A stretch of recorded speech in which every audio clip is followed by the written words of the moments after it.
1973년 10월 6일 지하 1400시간입니다. 시리아 참모부는 대규모 공격을 지휘하고 있었습니다. 방 구석에 조용히 서 있던 소련 고문들에게 이것은 단순한 지역 분쟁이 아니었습니다.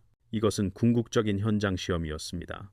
수년간 소련은 수십억 루블과 최첨단 장갑차 그리고 엄격한 전술 교리를 시리아 아랍군에 쏟아부었습니다. 그들은 순수한 수학적 필연성을 통해 서방의 저항을 분쇄하도록 설계된 기계를 구축했습니다.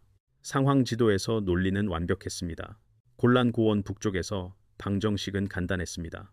1400대의 시리아 탱크가 엔진을 가동하고 있었습니다. 그들을 마주한 것은 바위투성이 화산 고원에 흩어져 있는 180대 미만의 이스라엘 탱크였습니다. 비율은 거의 10대 1이었습니다. 특정 돌파 부문에서는 15대 1에 더 가까웠습니다. 소련의 선임 군사 고문인 블로프 대령은 지도 위에서 움직이는 표시들을 지켜보았습니다. 그는 시계를 확인했습니다. 해가 지고 있었습니다. 유대인의 달력에서 가장 신성한 날인 키푸르였습니다. 이스라엘 예비군들은 집에서 단식 중이었습니다. 그들의 라디오는 침묵했습니다. 그들은 경계를 풀고 있었습니다. 모스크바에서 실행된 소련의 전쟁 시뮬레이션 모델에 따르면 시리아 기갑 부대는 24시간 이내에 골란 고원을 가로질러 요르단강에 도달해야 했습니다. 패배를 허용하는 변수는 방정식에 없었습니다.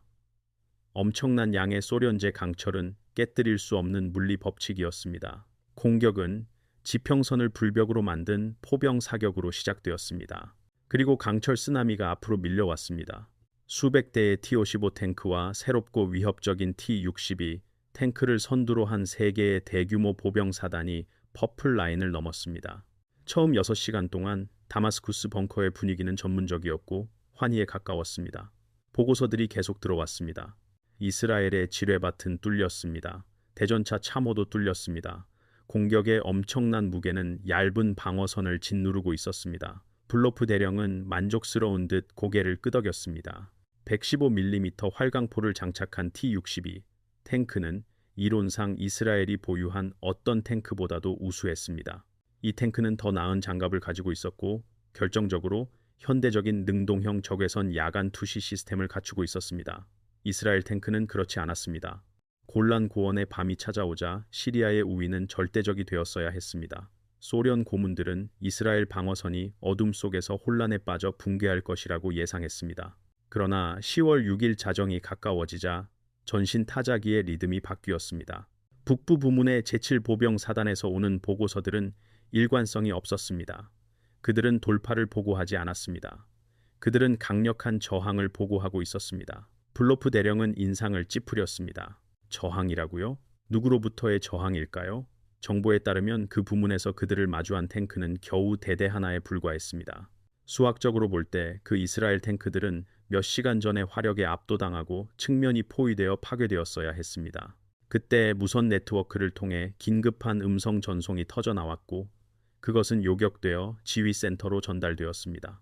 그것은 선두 제대의 시리아 대대장이었습니다. 그는 소리를 지르고 있었습니다. 그는 유령 탱크로부터 공격을 받고 있다고 주장했습니다. 그는 자신의 선두 중대 10대의 탱크가 2분도 채 되지 않아 전멸했다고 보고했습니다. 한 시리아 장군은 수화기를 잡고 전멸이라고 물었습니다. 그는 항공 지원으로 인한 피해인지 물었습니다. 이스라엘 공군이 활동 중인지 물었습니다. 그 목소리는 떨리는 목소리로 항공 지원이 아니라고 말했습니다. 그는 그것이 장거리 직사 화력이라고 설명했습니다. 그들은 적을 볼 수 없다고 했습니다. 적은 어둠 속에서 그들을 쏘고 있었습니다. 3000m 거리에서 그들을 타격하고 있었습니다. 벙커는 침묵에 잠겼습니다. 블로프 대령은 동료들과 걱정스러운 눈빛을 주고받았습니다. 이것은 기술적으로 불가능했습니다. 전투는 칠흑 같은 어둠 속에서 벌어지고 있었습니다. 이스라엘군은 개조된 센츄리온과 패튼 같은 구형 서방 탱크를 운용하고 있었습니다. 이 기계들은 낮에도 3000m 거리의 목표물을 효과적으로 공격할 기술을 가지고 있지 않았습니다. 적외선 탐조 등이 없는 밤에는 더욱 불가능했습니다. 그러나 보고서는 계속 들어왔습니다. T-55 탱크 한 대가 파괴되고 또 다른 탱크가 파괴되고 이어서 T-62 탱크 한 개 소대 전체가 불타고 있었습니다. 10월 7일 새벽이 되자 혼란은 차가운 공포로 변했습니다. 지도는 제대로 보이지 않았습니다. 시리아군의 공격을 나타내는 붉은 표시들은 갈릴리 바다로 휩쓸려 내려가지 않고 있었습니다. 그들은 좁은 회랑에 뭉쳐 정체되어 있었고 그곳은 곧 눈물의 계곡으로 알려지게 되었습니다.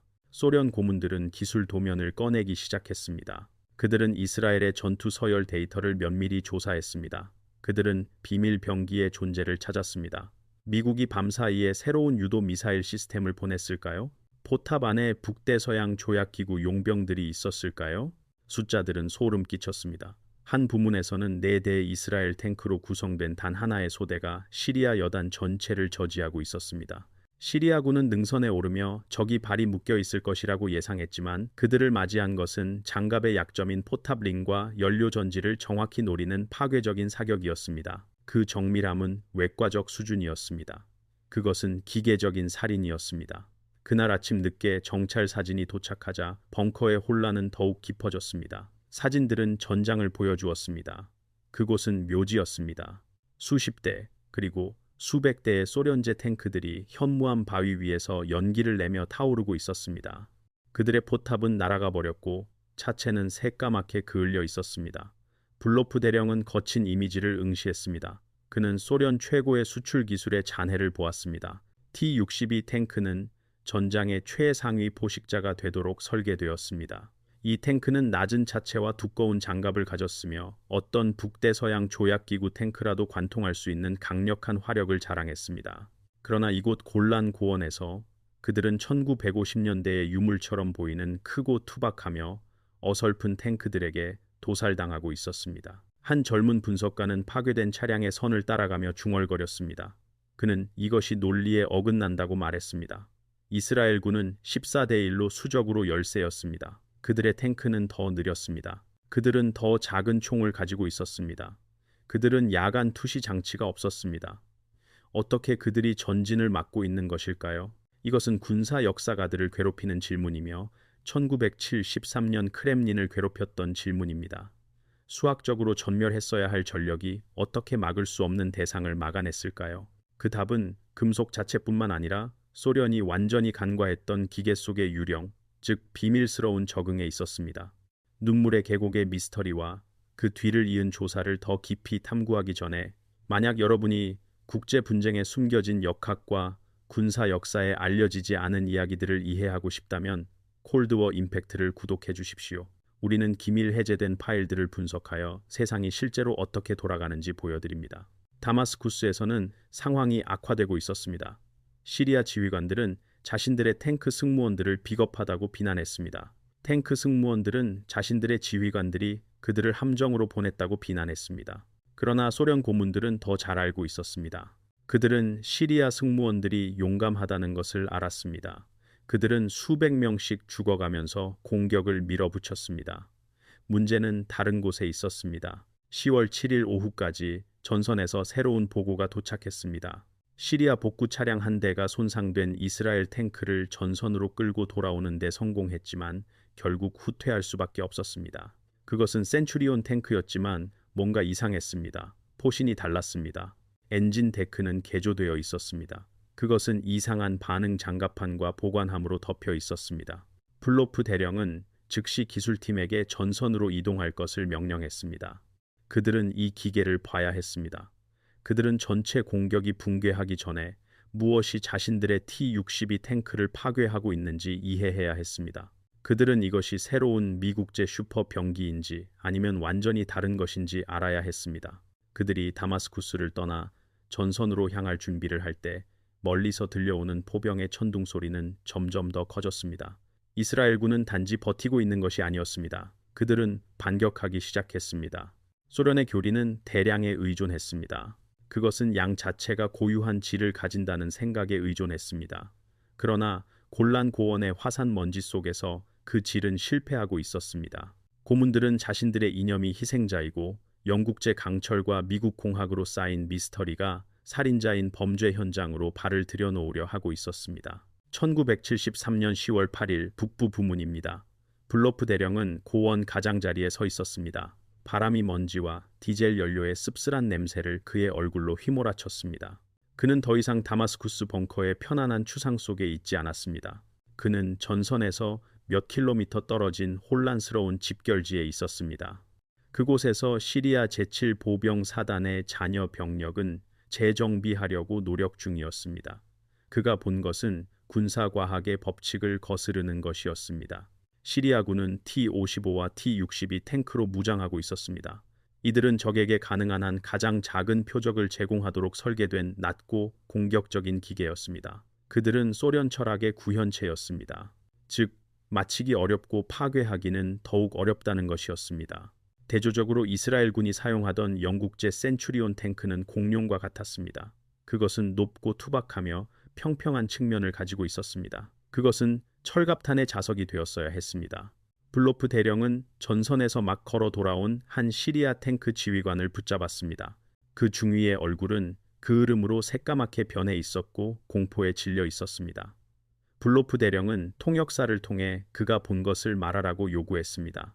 그는 적들이 어떻게 그들을 타격하는지 물었습니다. 그들에게는 야간 투시 장치와 수적인 우위가 있었다고 말했습니다. 중위의 눈은 크게 떠져 있었고 블로프 대령이 볼 수 없는 무언가를 응시하고 있었습니다. 그는 속삭였습니다. 그들은 불타오를 때까지 적을 보지 못했습니다. 그들은 목표물을 찾기 위해 적외선 탐조등을 켰다고 했습니다. 그들은 어둠 속을 스캔했지만 아무것도 보지 못했습니다. 하지만 불을 켜는 순간 포탄이 그들을 강타했다고 했습니다. 마치 빛이 총알을 끌어당기는 것 같았습니다. 블로프 대령은 욕설을 내뱉었습니다. T-62 탱크는 능동형 적외선을 사용했습니다. 어둠 속에서 보기 위해서는 맨눈에는 보이지 않지만 관측 장치를 가진 사람에게는 보이는 적외선 빔을 투사해야 했습니다. 그러나 이스라엘군은 적외선 관측 장치를 가지고 있지 않았습니다. 정보는 이에 대해 확신했습니다. 그렇다면 이스라엘군은 T-62 탱크가 탐조등을 켜는 순간 어떻게 그 탱크를 조준하고 있었을까요? 마치 이스라엘군이 보이지 않는 빔을 볼 수 있는 것 같았습니다. 블로프 대령이 후방으로 견인된 T-55 탱크의 손상을 조사했을 때 미스터리는 더욱 깊어졌습니다. 탄흔은 작고 깨끗했으며 소름 끼칠 정도로 정밀했습니다. 그것은 무작위적인 타격이 아니었습니다. 포탄은 차체와 포 사이에 혼란스러운 움직이는 연결 부위인 포탑링을 관통했습니다. 정비사는 파괴된 탱크를 가리키며 그 탱크가 움직이고 있었다고 설명했습니다. 이 탱크는 바위 위를 시속 30km로 움직이고 있었으며 포탑링에 피격당했다고 했습니다. 그러한 사격을 성공시키려면 이스라엘 포수는 한순간의 조준점, 낙차, 그리고 자신의 탱크의 흔들림을 완벽하게 계산해야 했을 것이라고 그는 덧붙였습니다. 블로프 대령은 차가운 강철 위로 손을 훑었습니다. 소련의 교리는 정지 사격 방식에 의존했습니다. 정확하게 사격하려면 T-55 탱크는 보통 정지해야 했습니다. 이것은 그들을 취약하게 만들었습니다. 그러나 보고서들은 이스라엘군이 기동하면서 사격하거나 기하학적으로 불가능해 보이는 위치에서 사격했다고 주장했습니다. 골란 고원의 지형은 평평한 평야가 아닙니다. 그것은 화산 능선, 갑작스러운 낙차, 그리고 현무암 바위들로 이루어진 악몽 같은 곳입니다. 이곳은 탱크에게는 죽음의 땅이었습니다. 소련 고문들은 이 지형이 방어하는 쪽에 유리하다고 시리아군에게 경고했습니다. 그러나 그들은 T-62 탱크의 우수한 출력대 중량비가 장애물을 휩쓸고 지나갈 수 있게 할 것이라고 계산했습니다. 대신 지형은 무기가 되었습니다. 팝업 공격에 대한 보고들이 들어오고 있었습니다. 시리아군 종대는 와디, 즉 마른 강바닥을 통해 전진하고 있었습니다. 갑자기 이스라엘 탱크의 포탑이 능선 위로 나타나 선두 탱크를 파괴하는 사격을 가한 후 시리아군이 반격하기 전에 뒤로 사라졌습니다. 한 시리아 장군은 지프의 보닛을 주먹으로 치며 이것은 유령과 싸우는 것 같다고 불평했습니다. 그는 그들의 총이 높은 능선의 적을 맞힐 만큼 충분히 올릴 수 없다고 말했습니다. 또한 자신들이 적 위에 있을 때 적을 맞힐 만큼 충분히 내릴 수도 없다고 했습니다. 적들은 그들 주위를 춤추듯 움직이고 있었습니다. 블로프 대령은 다시 지도를 보았습니다. 눈물의 계곡, 병사들은 그 돌파 부문을 그렇게 불렀습니다. 이제 겨우 몇 킬로미터의 공간에서 수백 대의 시리아 탱크가 불타고 있었습니다. 연기는 너무 짙어서 인공적인 황혼을 만들고 있었습니다. 1시간 전에 녹음된 무선 감청에서 당황스러운 정보가 들어왔습니다. 즈비카라는 암호명을 가진 이스라엘 중대장이 자신의 부대를 지휘하는 소리가 들렸습니다. 소련 분석가들은 혼란스러워하며 녹음 테이프를 들었습니다. 분석가는 그가 전차들에게 알레프 위치로 이동한 다음 벳 위치로 가라고 명령하고 있다고 말했습니다. 그러나 대령님, 배경 소음을 들어보십시오. 우리는 엔진 한 대 소리만 듣고 있습니다. 포 한 문이 발사되는 소리만 들립니다. 블로프는 귀를 기울였습니다. 분석가의 말이 맞았습니다. 마치 전차 한 대가 미친 듯이 이리저리 돌진하며 소대인 척 포격하는 소리 같았습니다. 전차 한 대라고요? 블로프는 믿을 수 없다는 듯 물었습니다. 전차 한 대가 여단을 막고 있다는 말입니까? 그런 것 같습니다. 아니면 그가 너무 빨리 움직여 우리 승무원들이 포위되었다고 생각하는 것일 수도 있습니다. 소련 군사 세계관은 무너지고 있었습니다. 그들은 집단, 즉 대대와 연대를 신봉했습니다. 개별 승무원의 기술이나 특정 기계적 특성이 대규모 편성을 압도할 수 있다는 생각은 이단적인 것이었습니다. 하지만 T-62 전차의 불타는 잔해 속에서 증거가 쌓여갔습니다. 이스라엘 전차 자체에 대해 그들이 놓치고 있는 무언가가 있었습니다. 블로프는 센츄리온에 대한 서류를 기억했습니다. 그것은 1945년에 개발되었습니다. 그 전차는 출력이 부족했습니다. 사거리도 짧았습니다. 1973년에는 이미 구식이 되었어야 했습니다. 왜 그 전차는 화산암 지형에서 그렇게 민첩하게 움직였을까요? 왜 과열되지 않았을까요? 왜 발사 속도가 T-62 전차의 거의 2배에 달했을까요? 블로프의 마음에 섬뜩한 생각이 들었습니다. T-62 전차는 거대한 115mm 포탄을 사용했습니다. 그 포탄의 황동 탄피는 무거웠습니다. 전차 내부는 좁았고 몹시 비좁았습니다. 주포를 장전하기 위해 탄약수는 주포가 사용한 탄피를 자동으로 배출하는 동안 포탄을 약실로 밀어 넣어야 했습니다. 그것은 강철 상자 안에서 벌어지는 격렬하고 위험한 춤이었습니다. 몇 시간의 전투 후 시리아 탄약수들은 지쳐 있었습니다. 그들의 발사 속도는 분당 2~3발로 떨어졌습니다. 이스라엘군은 분당 6발, 많으면 8발을 발사하고 있었으며 48시간 동안 계속 싸웠다고 보고되었습니다. 우리는 그들의 전차 내부를 봐야 합니다. 블로프는 낮은 목소리로 말했습니다. 불에 탄 잔해가 아닙니다. 저는 작동하는 기계를 봐야 합니다. 저는 엔진을 봐야 합니다. 저는 조준경을 봐야 합니다. 10월 8일 저녁이 되자 전세는 바뀌기 시작했습니다. 하지만 소련이 예상했던 방식은 아니었습니다. 시리아군은 전차가 부족해지기 전에 사기가 떨어지고 있었습니다. 눈물의 계곡은 죽은 이들로 가득 찼지만 능선 위에 낡고 각진 전차들의 얇은 전선은 여전히 굳건했습니다. 블로프는 쌍안경을 통해 지평선 너머에 멀리 있는 포구 화염을 바라보았습니다. 그는 숫자의 전투를 보고 있는 것이 아님을 깨달았습니다. 그는 철학의 충돌을 보고 있었습니다. 그리고 소련의 철학은 죽어가고 있었습니다. 이제 문제는 공격이 실패할 것인지가 아니었습니다. 이스라엘 전차 내부에 정확히 무엇이 들어있어서 그들을 속사 저격수로 변모시켰는지였습니다. 컴퓨터였을까요? 새로운 미국산 자동 장전 장치였을까요? 그 해답은 다음 날 아침 시리아 회수팀이 전장에서 끌어낸 노획된 샷칼 전차의 형태로 도착했습니다. 블로프가 마침내 적 전차의 포탑 안으로 기어 들어갔을 때 그가 발견한 것은 복잡함 때문이 아니라 단순함 때문에 그를 충격에 빠뜨렸습니다. 1973년 10월 9일 위기의 순간이었습니다. 눈물의 계곡 전투는 사흘 밤낮으로 격렬하게 계속되었습니다. 엄청난 양의 포격으로 현무암 바위는 고운 회색 가루가 되었습니다. 블로프 대령은 이제 전방 관측소에 배치되어 고성능 잠망경으로 보고 있었습니다. 그의 옆에는 시리아 사단장이 창백한 얼굴로 무전기를 든 채 손을 떨고 있었습니다. 전쟁의 수학은 마침내 이스라엘군을 따라잡았습니다. 이 부문의 방어를 시작했던 약 100대의 전차 중 겨우 20대만이 작동 가능했습니다. 공화국 수비대의 T-62 전차로 증강된 시리아 제7 보병사단은 최후의 일격을 준비하고 있었습니다. 그들은 지친 이스라엘 수비대원들을 절벽 끝까지 밀어붙였습니다. 시온주의자들은 더 이상 물러설 곳이 없었습니다. 그들 뒤에는 갈릴리 호수로 이어지는 가파른 절벽이 있었습니다. 시리아 사단장은 이제 끝이다 라고 중얼거렸습니다. 그들은 탄약이 떨어졌고 연료도 바닥났다. 우리는 그들을 호수로 쓸어 넣을 것이다. 블로프는 T-62 전차들이 굉음을 내며 전진하는 것을 보았습니다. 장엄한 광경이었습니다. 경사면을 따라 진격하는 장갑의 물결이었습니다. 그러나 그는 보면서 이상한 점을 발견했습니다. 그의 위장을 뒤집어 놓는 기하학적 이상이었습니다. 시리아 전차들은 오르막을 공격하고 있었습니다.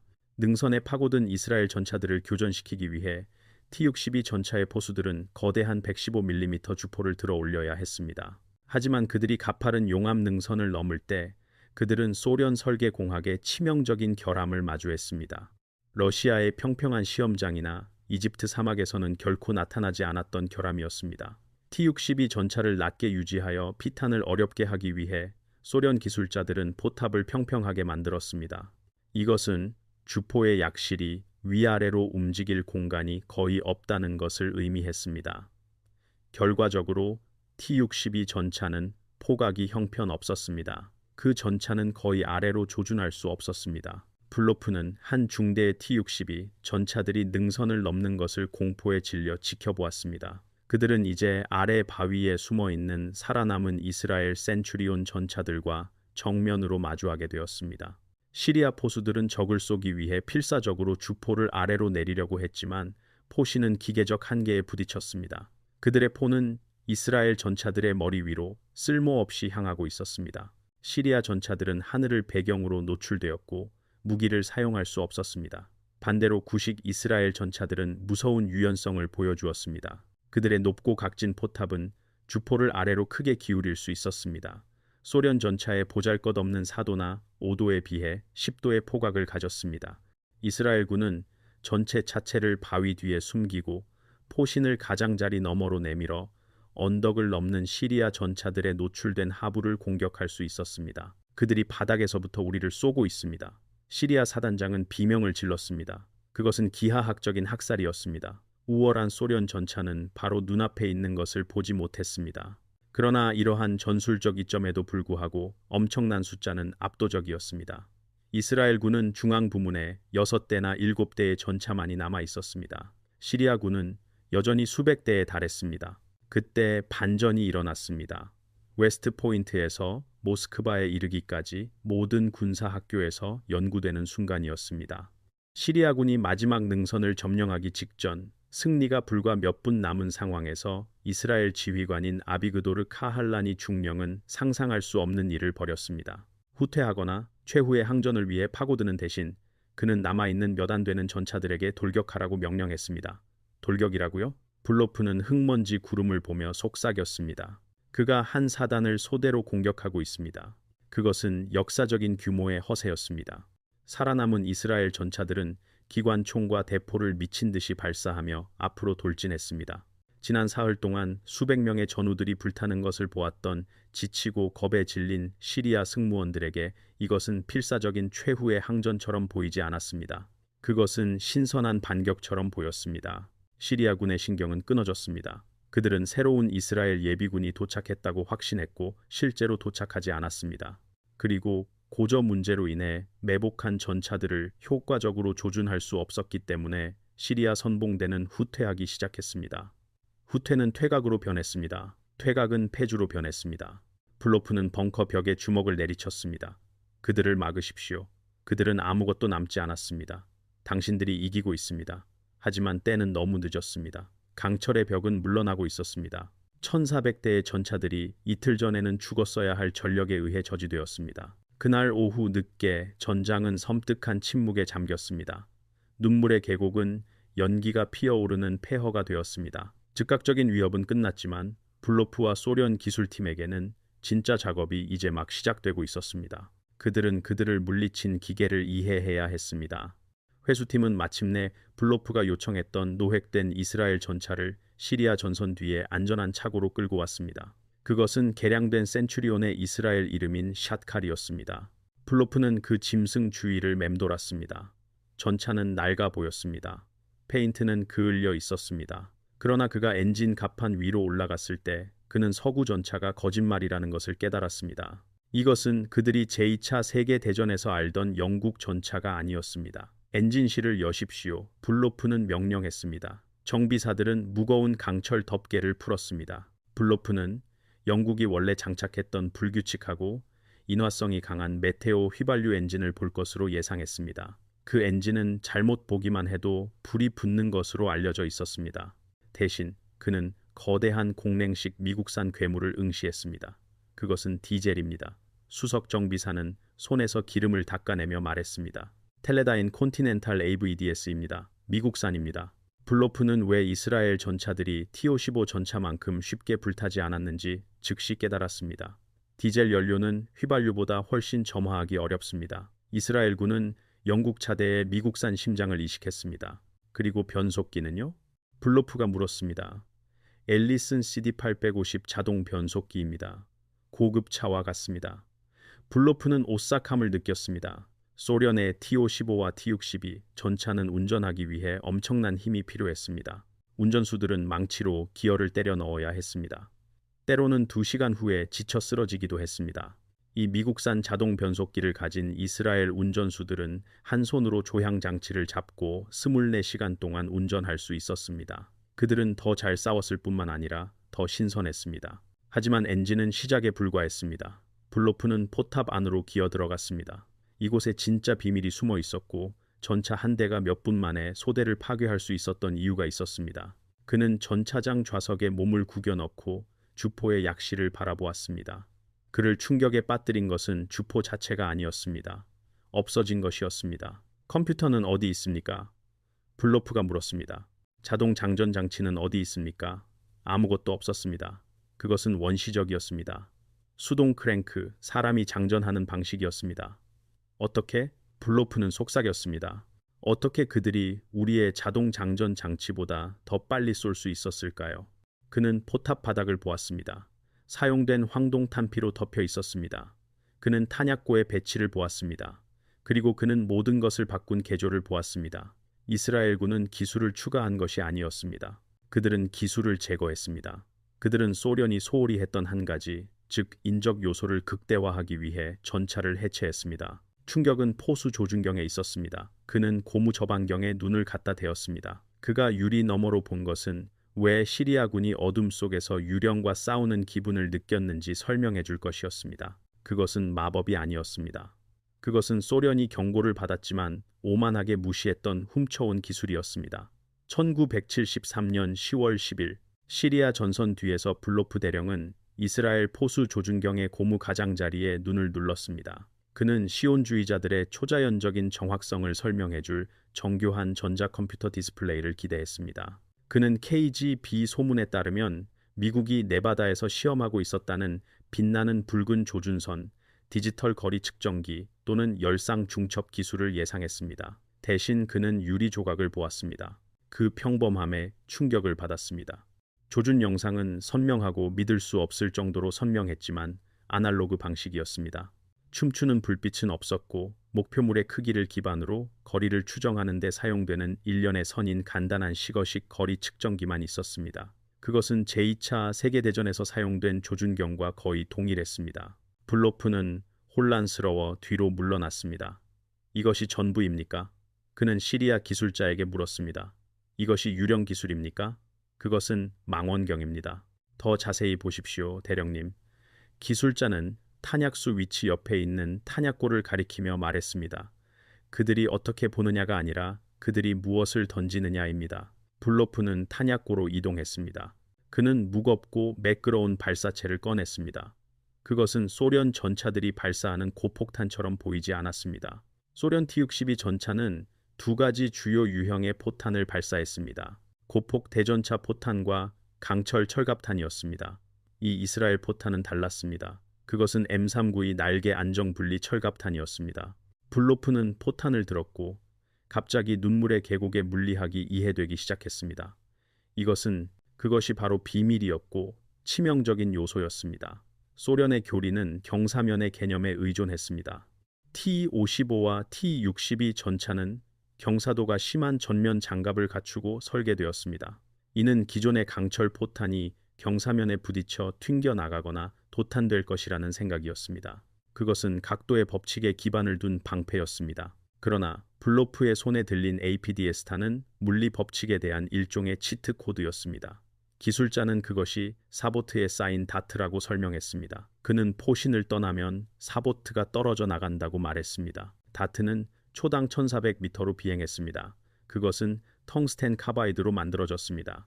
이는 거대한 포의 모든 운동 에너지를 동전 크기의 한 점에 집중시켰습니다. 블로프는 상황의 참혹함을 깨달았습니다. APDS탄은 T-62 전차 장갑의 경사각에 신경 쓰지 않았습니다. 포탄은 너무나 빠르고 밀도가 높아서 튕겨나가지 않았습니다.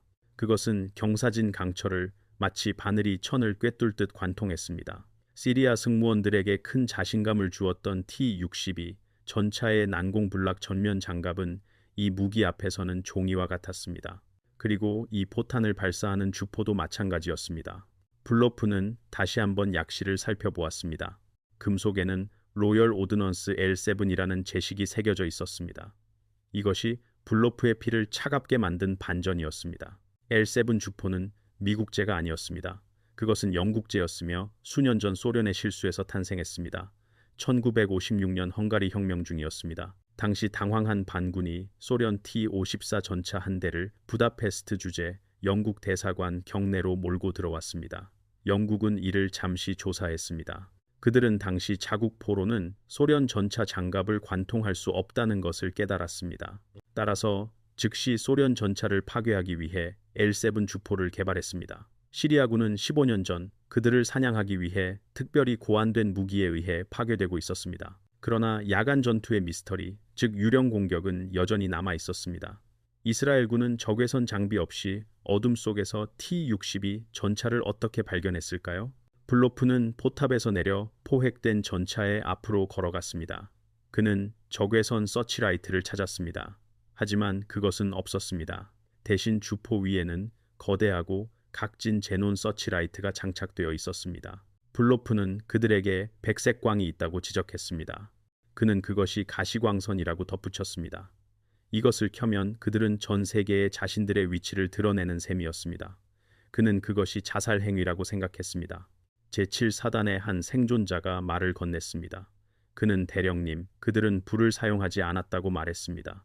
그는 인근에서 붕대를 감고 담배를 피우고 있던 소대장이었습니다. 그는 이스라엘군이 시리아군의 불빛을 사용했다고 덧붙였습니다. 블로프는 얼어붙었습니다. 그는 설명을 요구했습니다. 소대장은 쓰디쓴 어조로 자신들은 능동 적외선을 사용하도록 훈련받았다고 말했습니다. 그는 적외선 서치라이트를 켜고 조준경을 들여다보면 세상이 녹색으로 보인다고 설명했습니다. 그러나 그는 그 빔이 결국 손전등과 같다고 강조했습니다. 블로프는 즉시 상황을 이해했습니다. 소련의 능동 적외선 기술은 함정이었습니다. 시리아 전차는 목표를 보기 위해 적외선 빔을 투사해야 했습니다. 인간의 눈에는 이 빔이 보이지 않습니다. 그러나 기본적인 수동 야간 투시 장치를 가진 사람에게는 발광체가 둔하고 격렬한 붉은색으로 빛났습니다. 광원을 자세히 들여다봐도 마찬가지였습니다. 설상가상으로 수십 대의 시리아 전차가 곤란의 먼지 많고 연기 자욱한 공기 속에서 적외선 빔을 켰을 때 그 빔들은 서로 교차했습니다. 이 빔들은 먼지를 비추었습니다. 이는 실루엣 효과를 만들어냈습니다. 어둠 속에 있던 이스라엘군은 전차를 직접 볼 필요가 없었습니다. 그들은 보이지 않는 빔의 광원을 향해 조준했습니다. 시리아 전차 지휘관이 표적을 찾기 위해 고급 야간 투시 장치를 켤 때마다 그는 본질적으로 자신의 머리 위에 내가 여기 있다고 말하는 신호탄을 터뜨리는 것이나 다름없었습니다. 이스라엘군은 이 손전등을 향해 발포하고 있었습니다. 블로프는 모스크바에 보낼 예비 보고서를 작성하기 위해 벙커로 돌아갔습니다.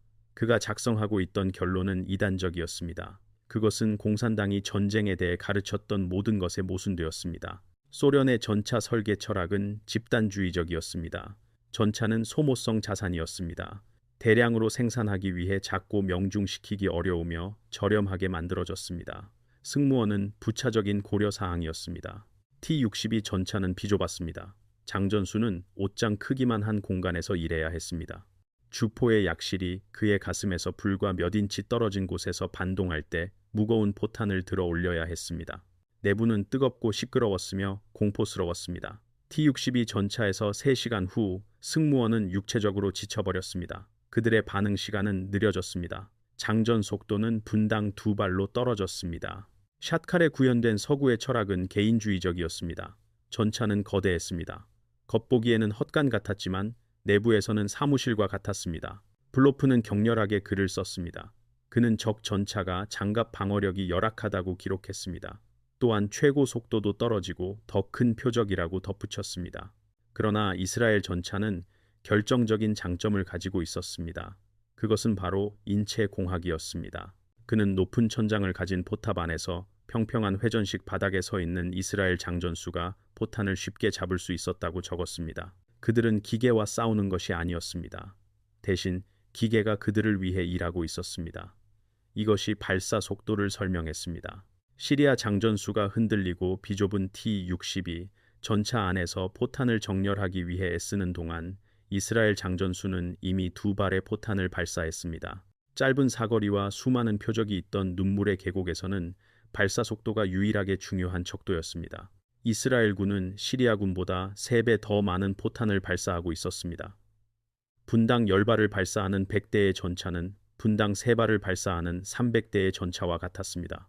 이 계산은 전차의 수가 아니라 발사된 포탄의 수에 의해 균형을 이루었습니다. 블로프는 보고서의 마지막 세부 사항 하나를 포함시켰습니다. 이는 결국 T-72와 T-80 전차 개발로 이어지는 부분이었습니다. 포획된 전차를 조사하는 동안 정비사들은 지휘관 좌석 근처에서 특정 손잡이를 발견했습니다. 그것은 지휘관 조작 오버라이드였습니다. 소련 전차에서는 지휘관이 명령하고 포수가 사격합니다. 지휘관이 표적을 발견하면 포수에게 표적을 향해 좌회전하라고 소리쳐야 했습니다. 그러면 포수는 그것을 찾아 조준하고 발사해야 했습니다. 이 과정은 몇 초가 걸렸습니다. 그것은 결정적이고 치명적인 몇 초였습니다. 센츄리온 전차에서 지휘관은 조이스틱을 가지고 있었습니다. 위협을 감지하면 그는 스틱을 잡고 포수의 조작을 무시했습니다. 그리고 직접 포탑을 돌려 주포를 표적에 조준할 수 있었습니다. 그는 실질적으로 포수를 대신해 주포를 조준할 수 있었습니다. 이것이 바로 수색 및 격파 능력이었습니다. 블로프는 이스라엘 지휘관이 포수가 현재 표적을 제거하는 동안 다음 표적을 수색했다고 기록했습니다. 그는 이들이 소련 승무원들보다 2배 빠르게 전장을 처리했다고 언급했습니다. 1973년 10월 말 전쟁이 끝나갈 무렵에도 눈물의 계곡은 이스라엘의 손에 남아 있었습니다. 시리아군은 그 지역에서만 1000대가 넘는 전차를 잃었습니다. 이스라엘 제7기갑 여단은 소수의 작전 가능한 차량만 남게 되었지만 전선을 지켜냈습니다. 블로프의 보고서는 모스크바로 보내졌습니다. 이는 크렘린에 큰 파장을 일으켰습니다. 붉은 군대의 자부심이자 일주일 만에 영국 해협까지 진격할 것으로 예상되었던 T-62 전차는 새로운 엔진을 장착한 1945년형 영국제 차체에 의해 저지되었습니다. 충격은 소련 전차가 나빴다는 것이 아니었습니다. 그것은 잘못된 종류의 전쟁을 위해 설계되었다는 점이었습니다. 소련 전차는 핵무기의 지원을 받으며 유럽의 평평한 평원을 가로지르는 대규모 기동 공격을 위해 설계되었습니다. 그것들은 개별 승무원의 숙련도와 포위 부각이 전면 장갑 두께보다 더 중요했습니다. 이런 화산암 지형에서의 혼란스러운 엄폐 사격 근접전을 위해 설계되지 않았습니다. 100대가 1400대를 막아낸 미스터리는 기적이 아니었습니다. 그것은 시스템 통합의 승리였습니다. 이스라엘군은 전차를 가져와 승무원을 신선하게 유지하도록 엔진을 개량했습니다. 또한 어떤 것이든 관통할 수 있도록 주포를 개량했으며 지형을 활용하도록 승무원을 훈련시켰습니다. 소련군은 장갑 두께, 포구경, 최고 속도와 같은 물리적 수치에 집중했습니다. 서방은 부각, 승무원 편의성, 발사 속도, 그리고 광학적 선명도와 같은 비물리적 수치에서 승리했습니다. 수년 후 군사 역사가들은 곤란고원을 양보다 질이라는 교리의 무덤으로 여길 것입니다. 계곡에서 불타는 수백 대의 T-62 전차는 현대전의 진실을 증명했습니다. 먼저 발견하고 먼저 발포하는 것이 얼마나 많은 아군을 데려왔는지보다 더 중요했습니다. 소련 고문들은 조용히 다마스쿠스를 떠났습니다. 그들은 부서진 군대와 산산조각난 명성을 남겼습니다. 그러나 그들은 다음 세대 전쟁을 구축할 교훈을 가지고 돌아갔습니다. 그들은 승리를 자동화할 수 없다는 것을 깨달았습니다. 여전히 인간의 개입이 필요했습니다. 그 인간은 숨 쉴 공간이 필요했으며 부각이 가능한 주포와 튕겨나가지 않는 포탄이 필요했습니다. 결국 눈물의 계곡은 비밀 레이저나 숨겨진 미사일이 아니라 텅스텐 다트와 디젤 엔진으로 지켜졌습니다. 전장의 논리는 잔인합니다. 전차의 가격표를 존중하지 않습니다. 오직 세상이 불타고 있을 때에도 효과적으로 임무를 수행하는 승무원만을 존중합니다.